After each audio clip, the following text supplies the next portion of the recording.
Gorge, what are your sort of initial thoughts? Obviously, disappointing way to finish that one. Really hard to talk right now.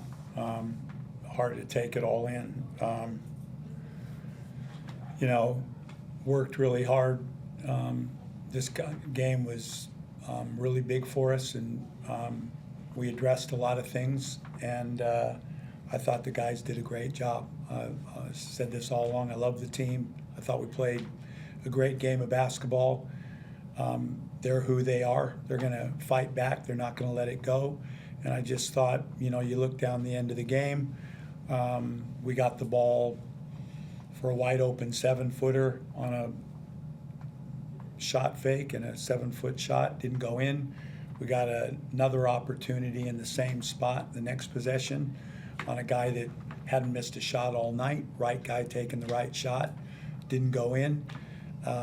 Called a timeout, got the ball to our best foul shooter, to my last one, to ice the game, and neither one of them went in.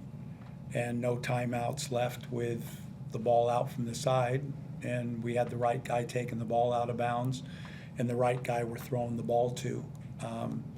The next thing I know, they're laying it in. So real hard one to swallow, but I like the way we played. How is Zave after that? I feel like minus the free throws, he actually had a really good game, came up with a couple of massive defensive plays, but just given where he is in this season, that couldn't have happened at a worse time in terms of that inbound. How is he at the moment? I think the whole team, and myself, everyone's, it cuts real deep. But the games are coming, and I love the way he played tonight. I love our group. How he feels and what you're saying, you could point to a lot of situations down that last 2 or 3 minutes that would have iced the game, and all of them didn't happen, and it makes for no, he's down, but no more than the rest of the group when you walk into that locker room. I know it's hard. I know you say you love the team, but at what point do you and the front office have to start having a conversation about what to do about a third import, which would require the whole qual's contract to be made a regular contract on the marquee, which obviously requires a lot of money. At what point, because it's obviously, to me, it's like you're playing with 2 imports, they had 3, and it's a constant battle for you, I know. Do you have those, is that something you're thinking about? Is that a conversation you need to have with the front office? I've really taken the approach to, after coming into this season, of coaching the team, and just make sure the day-to-day is great, make sure we're moving forward. And it seems like you keep taking a hit, losing Kelly, losing Spurge, and now the situation that you're talking about. It's just my mindset is, how do you shuffle the pieces? I think Perth's in a similar situation right now. You can see you're in a battle every night, and we're not having this conversation. If we do the right thing at the end of that game, it kind of puts everything on pause.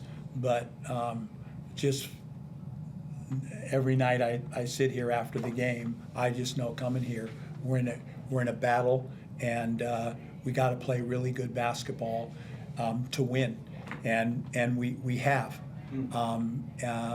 Tonight was probably the best team game at both ends of the floor we've played, and I really liked they were hurting us in certain situations on the offensive end of the floor with certain things that they did, and I thought the adjustments were good, and I thought the guys executed them well.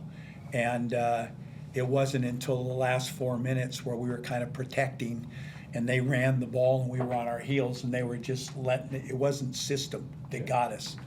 So answering your question, I just personally can't go into that box. I know the team isn't, but we're in a battle. positive, obviously, Jalen's second half was outstanding. Brought him off the bench. Is that by design, trying to change up a few things and give the bench a little more punch, or, you know? 100%, Yeah. right there. Yeah. Just not Jalen, but in something that we discussed that he was comfortable with. You know, that starting group, not a lot of touches. Yeah. And, you know, when you take those guys off and bring it in, that firepower with the second group, and he really delivered tonight. He made the plays, the steal and the dunk, Yeah. the baseline and the dunk, hit his shots. You know, you look at this afterwards and we win by a point. You know, you're really giving him big hugs. But proud of him and proud of the way he handled it and what he did with his minutes. Big 2 road games coming up now. I mean, is it already a little bit of backs against a wall? Oh, we're in a real dogfight now. Yeah. Lost to Cairns at home, lost this one. Yeah. Had a good win against Adelaide. That kind of balanced the Cairns situation, but now we're in a dogfight all the way through. But I like going to battle with these guys. I come in and I just feel like they're going to do themselves proud. And that's a really good basketball team, a team that has a chance, if you say one of the teams, to win it. We're Yeah. right there with them for the whole game. Yeah, obviously at 3-5 now. You know, sort of touched on that. I think 7 of the next 8 games are on the road. How do you, I guess, sort of replicate that Adelaide blueprint for the next month or so to, you know, hopefully get back above 500? I just think that one of the things we've talked about all year is this season you're going to take punches and just how we respond to those. And I think right now, so early in the year, it's already pressure now the rest of the way. And I just feel comfortable that these guys are going to come out and take a deep breath and go there again. And if we play like we did tonight and continue to grow, we got a chance in every game we play. Chris? No, I'm all good, thanks. Okay. Thanks, Coach. Thank you.